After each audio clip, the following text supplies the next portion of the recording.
ஆன்மீக நண்பர்கள் அனைவருக்கும் அன்பு கலந்த வணக்கங்கள். இன்றைக்கு நாங்கள் ஆன்மீகம் சம்பந்தமான பதிவில் திரைக்கு பின்னே உரையும் தெய்வீக ஒளி மண்டூர் முருகன் ஆலயத்தின் அதிசய வழிபாட்டு ரகசியத்தை பற்றி பார்க்கலாமா வாங்க. மண்டூர் ஆலயத்தின் வரலாறு தென்னிலங்கையில் வரலாற்று புகழ் பெற்ற கதிர்காம கந்தன் வழிபாட்டுடனும் ஈழத்து வேடுவ குல பெண்ணான வள்ளியம்மையின் கதையுடனும் ஆழமான தொடர்புடையது. புராண கதைகளின்படி கதிர்காமத்தில் வள்ளியம்மையுடன் உறைந்த முருகப்பெருமான் அங்கிருந்து புறப்பட்டு மட்டக்களப்பின் தென்பகுதி நோக்கி உலா வந்தாராம். அவர் தங்கி சென்ற புனித பூமியான இடங்கள்ல இந்த மண்டூர் காடுகளும் ஒன்றாம். முருகப்பெருமான் இந்த பகுதிக்கு வந்தபோது பார்த்தீங்கன்னா அங்கிருந்த இயற்கை எழிலும் அமைதியிலையும் ஈர்க்கப்பட்டு ஒரு மண்டபம் அமைத்து தங்கியதாக ஐதீகம் உண்டு. அந்த மண்டபம் இருந்த இடமே காலப்போக்கில் மருவி மண்டூர் என பெயர் பெற்றதாகவும் சொல்லப்படுகிறது. மண்டூர் ஆலயத்தில் பார்த்தீங்கன்னா மூல விக்கிரகமாக சிலைகள் எதுவுமே கிடையாது. இங்கேயும் பார்த்தீங்கன்னு சொன்னால் கதிர்காமத்தை போன்றே ரகசிய வழிபாட்டு முறை மற்றது அம்பு வழிபாடு நிலவுகிறது. இதற்கு பின்னணியில் ஒரு சுவாரஸ்யமான கதை இருக்கிறதா.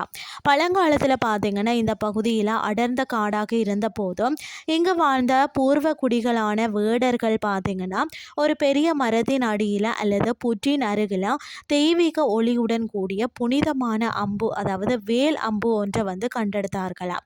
அந்த அம்பை தெய்வமாக பாவித்த வேடர்கள் தான் தங்களுக்கு கிடைத்த தினை மாவு, தேன் மற்றது காட்டு மலர்களை கொண்டு அதற்கு பூசைகள் செய்ய தொடங்கினார்களாம்.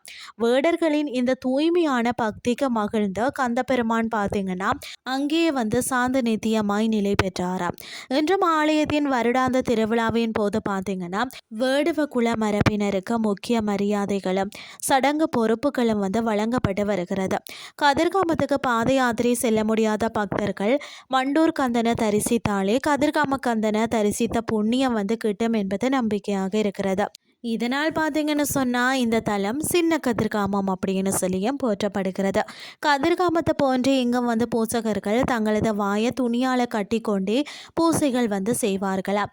கிழக்கிழங்கையின் யாழ்ப்பாணம், முல்லைத்தீவு, திருகோணமலை மற்றது மட்டக்களப்பின் வடபகுதிகளில் இருந்து கூட கால்நடையாக கதிர்காமம் நோக்கி செல்லக்கூடிய பல்லாயிரக்கணக்கான பாத யாத்திரை அடியார்கள் பார்த்தீங்கன்னா தங்கி ஓய்வெடுத்து பஜனைகள் பாடி செல்லக்கூடிய மிக முக்கியமான ஆன்மீக மையமாக கூட மண்டூர் ஆலயம் விளங்கி வருகிறது.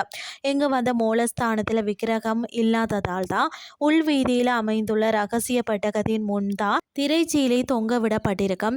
அந்த திரையில முருகப்பெருமான், வள்ளியம்மை, தெய்வானை ஆகியோரின் உருவங்கள் வரையப்பட்டிருக்கும். அந்த திரைக்கே பூசையாவும் நடைபெறுமா. மண்டூர் ஸ்ரீ கந்தசுவாமி ஆலயம் பார்த்தீங்கன்னா மட்டக்களப்பு மண்ணின் பூர்வகுடி வழிபாட்டு தொன்மையும் தூய்மையான பக்தி நெறியையும் இன்றளவும் பறைசாற்றும் ஒரு உன்னத ஆன்மீக தலமாக இருக்கிறதா. இன்றைய ஆன்மீகம் சார்ந்த பதிவு உங்களுக்கு பிரயோசனமாக அமைஞ்சிருக்கும்னு சொல்லி நானும் நம்புகிறேன். இதே மாதிரி மற்றும் ஒரு ஆன்மீகம் சார்ந்த பதிவோடு உங்களை சந்திக்கிறேன். நன்றி.